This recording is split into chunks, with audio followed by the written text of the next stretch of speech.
Hey everybody, how's it going? Ron and Don here, and today we're going to talk about Pusha T's new album, Daytona. Yep. Yeah. So, just a couple things about Pusha T. So he's the president of Good Music, which I believe is Kanye's label, his record label, and Kanye produced this album actually, and is featured on an album or song on the album, and he changed the album cover last minute, and it was supposed to be something else. And he turned it into this like a picture of Whitney Houston's bathroom. Yeah, I had no idea what that was. Yeah, that's what it was. I don't know why. It's super weird. It is super weird. Does it have anything to do with the album? No. So this was my first introduction to Pusha T, and then I went back and skimmed around his other albums, and it seems like his other records haven't been consistent. There's been a big banger and a few good tracks here and there, but the others are just kind of really forgettable. Yeah. But for me, this album feels like his best work yet, his most cohesive work. Even though it is 21 minutes, I think that just kind of makes it a little more to the point and cohesive. To the point and condensed. Let's just get into this. If You Know, You Know is probably the only so-called banger on the album. It has a pretty loud, pretty dark, with a lot of samples, beat and production on here with... I think it's a catchy hook. I've been saying it. I've been saying it for the couple days. Been listening to the record, and I like his flow. It all just feels really unique across this album. His flow stands out in pretty much all of these songs. Yeah, definitely. The instrumental for this one is definitely a lot of fun. Mm-hmm. I don't know. I feel like it could have been a stronger start, but it's still a good song. Yeah. I just think there could have been something a little bit more to help make it stand out just a bit. Yeah. But it's not a bad song. Yeah. Here's the thing with this album. A lot of the songs, the instrumentals, take the back seat here. So, and they're a lot more of the same through the song. Yeah. But there's still really unique beats that you wouldn't hear anywhere else. Right. But it's more lyric driven, especially on The Games We Play, which has just a really groovy beat. This is one where I think the beat stands out quite a bit too. Mm-hmm.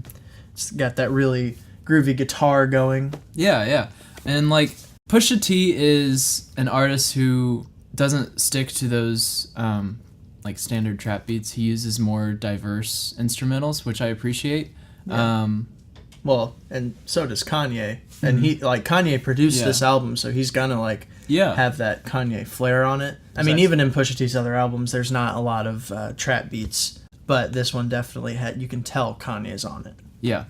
So then we go to The Games We Play.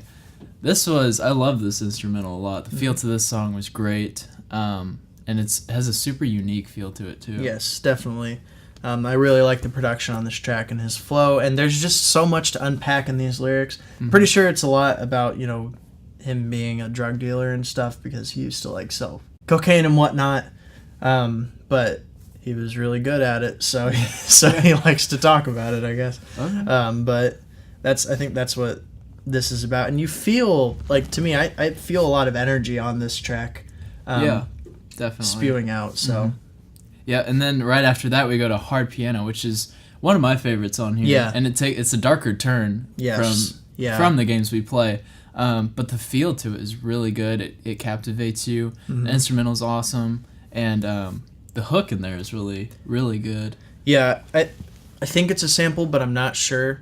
I think Rick Ross's part on this is pretty good too. Mm-hmm. I like his flow. I like what he has to bring to the table. And again, there's just a lot to unpack in this lyrically. Yeah. And it's got a really nice dark instrumental that I really enjoy quite a bit. And after that is an even better song, Come Back Baby, probably the best song on the album, I think. I agree. Yeah. And this one has a weird mix of this 50s sample, and then this minimal rapping, which are completely different, but they mash so well together. I think it's so unique. You never hear that ever. Yeah, definitely. And it's really interesting, and Let's do that again.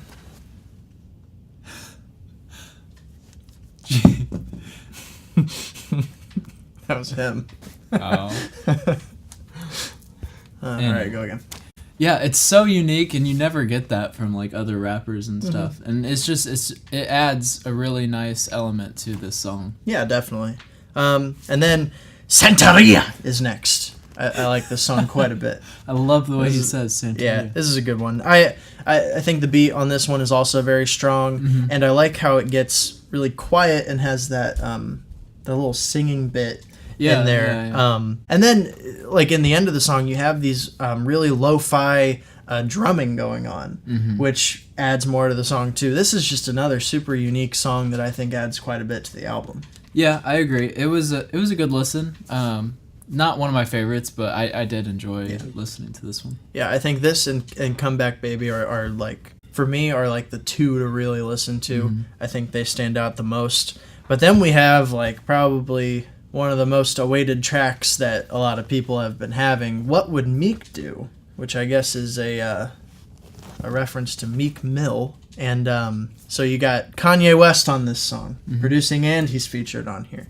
So this is just, I guess, a track where they respond to all of their haters, I guess.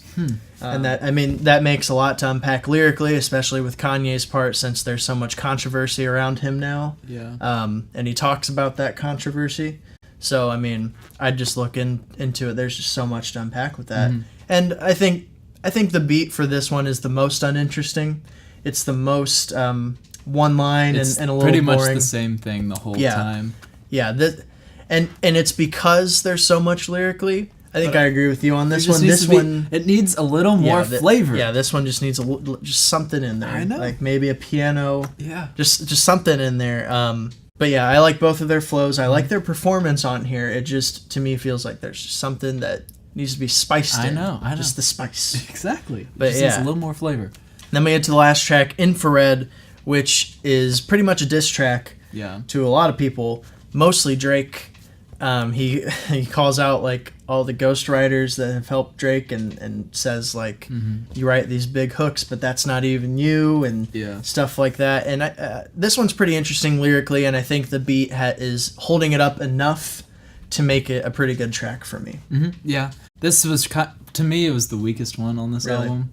I enjoyed his flow to it, but like this and What Would Meek Do instrumentally, it just didn't captivate me and reel me in as much. But lyrically, throughout this whole album, it's really good. Yeah. I don't know. I just wish there was something a little bit more. Yeah. That made it stand out. Yeah. There's one point that I like on this song when he calls out Lil Wayne and he says like "Flash without the fire," and then he says like "Platinum rapper can't retire" or something like that, and it's like, oh damn.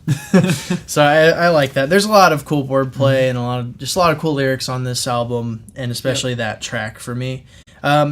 So what are your positives for this? The positives I had for this was I really appreciate his style of rapping and what he brings to the table here. He has such great flow. He's such a great lyricist. The instrumentals were very unique and different, and it was very fun at times. But not all the time. Not all the time. Yeah. The production was really good on this too. What about you, Brandon? Yeah, I agree. I think Kanye did a really good job producing this. There weren't really any missteps in this album with me. There were some points where I may have gotten a little bored, like with What Would Meek Do, instrumentally. Never lyrically, though. I think lyrically this is really good. And their flows and everybody featured on here, Rick Ross and Kanye, are really great on this, and they really captivate me flow-wise, performance-wise, and lyrically.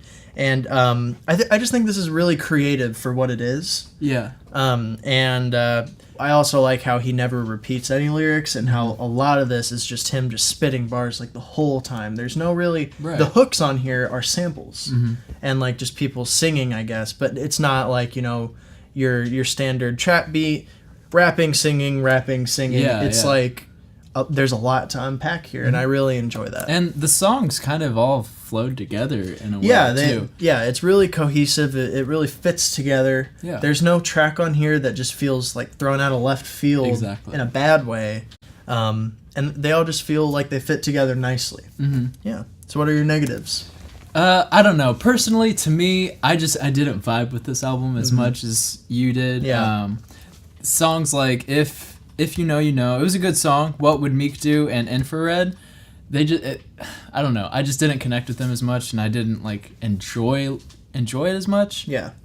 It didn't keep me interested the entire time. Yeah. And there wasn't anything that to me stood out and was super memorable. I'm not saying it's a bad album or like it's bad in any way. Just personally to me, it didn't fit my taste. But yeah, I get that. I can see that, and I agree. I think, you know, with What Would Meek Do is like the only one that I think really just needed just something more. Yeah. And I think that's one of my only negatives. And then another is I just wish it were longer. It's only 21 minutes, and it works because it fits well together. Yeah.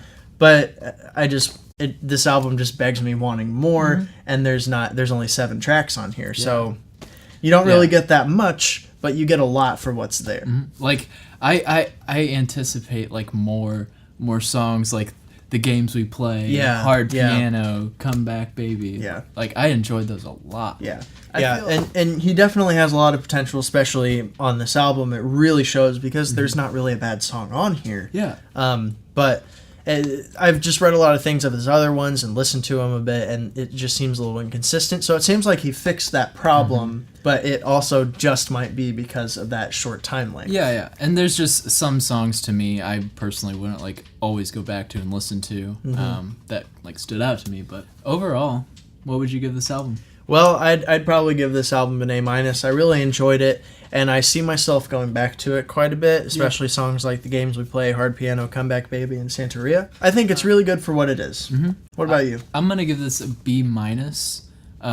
Overall, I enjoyed this record. The songs on it, none of them were bad at all. Lyrically, it's phenomenal. Instrumentally, I personally would have liked a little bit more here and there, but the production was good. And just my personal taste, it's not my favorite, but it's still a good album. Yeah, definitely. Well, tell us what you thought. Who do you agree with more? Please let us know. Yeah. Catch us next time. Thanks for watching.